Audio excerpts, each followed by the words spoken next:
What's up, fight fans? This is Kurt DeVille with Counterpunch Boxing News, and I have some new news concerning Deontay, the Bronze Bomber Wilder.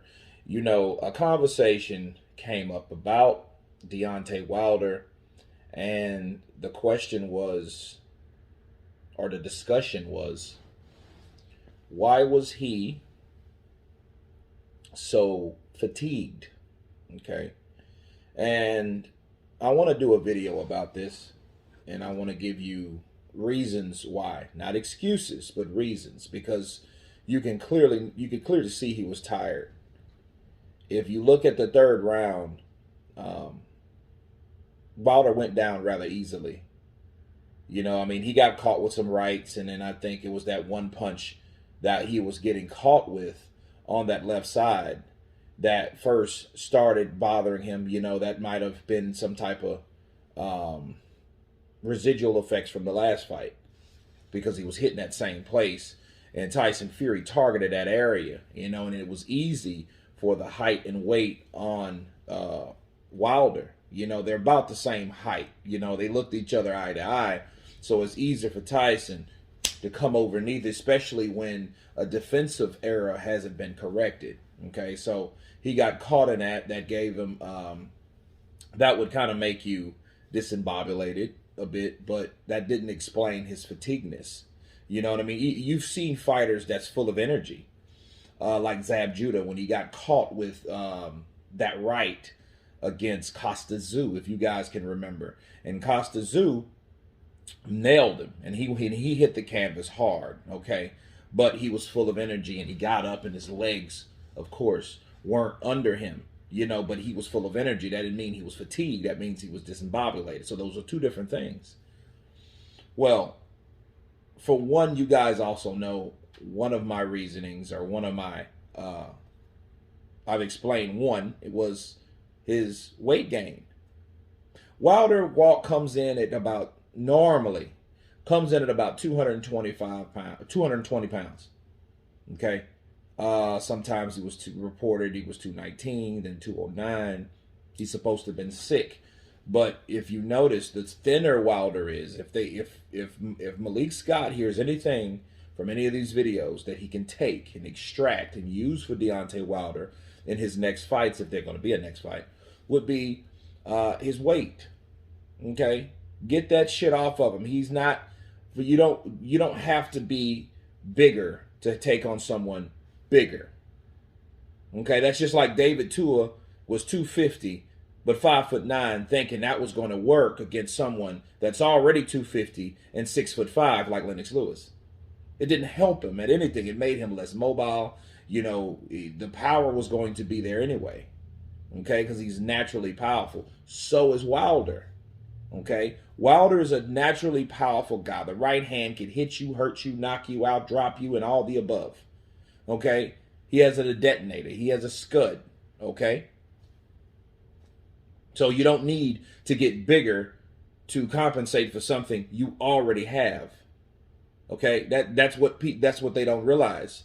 And not only did he gain 10 pounds in 2020 to take on Tyson Fury, which he took his first loss, he gained another 10 pounds. So now that's about 18, 19 pounds. Right? Because he was like normally 220, 221 at best.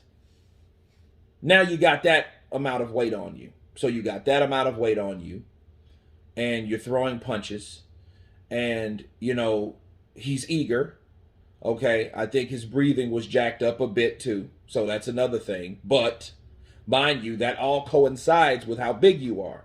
So if you're hitting weights, which was dumb, okay? He's doing prison-style bench presses, bench pressing 300 and all this, that, and the other. And you think that was going to give you more power. Well, okay, it didn't help AJ, so why would it help you? Those muscles are screaming for oxygen. What happens? You get tired quicker. Okay? But this is something I want to add, and a lot of people haven't talked about. Deontay Wilder, okay, and I know this is an old subject, but this is new news concerning Deontay Wilder. A lot of people don't realize that Deontay Wilder was overtrained. That's right.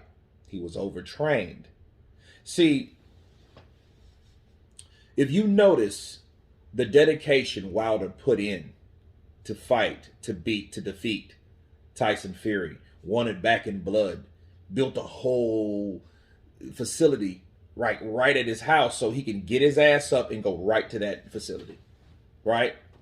Looked like a basketball court and stuff like that, and then he made a ring and all that. That was designed to battle Fury.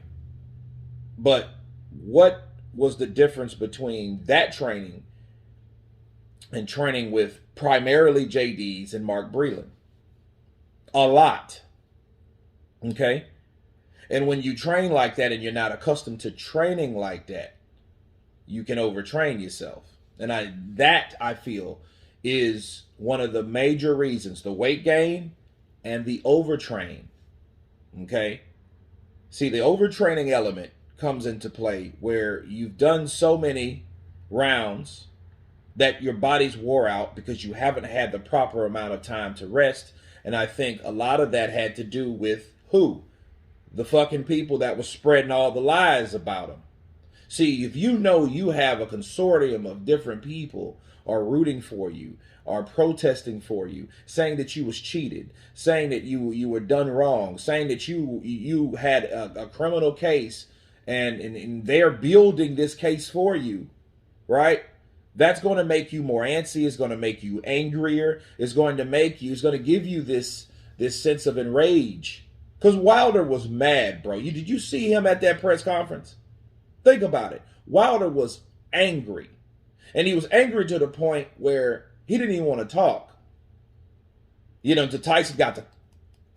And then he made him talk and said something. And then you can even see, even when he was speaking, he was kind of... You could tell it was messing with him a bit. So you think that you can peacefully sleep and rest on top of all that training? No. Wilder probably couldn't sleep at night. So he probably trained more or trained longer or whatever he did. But you need the proper rest, especially when you're doing these physical things that you have not done. No one's made you do. Now you're doing, okay?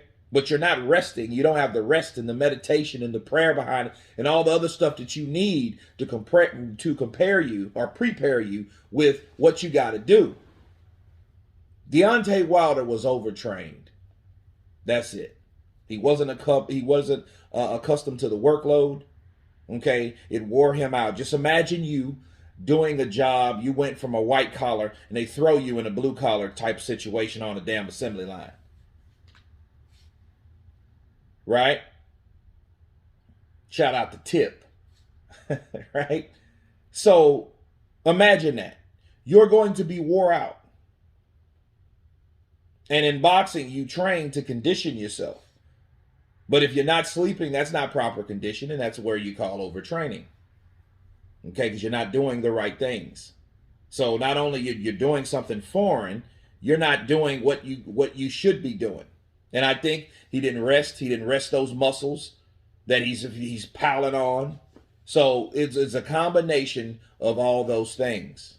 That's why Wilder, by the third round, was completely out of gas. That man fought on rage and heart alone from rounds 4, because in rounds 4, his adrenaline spiked. You got to remember that too. So rounds 4, he was like, okay, I got him.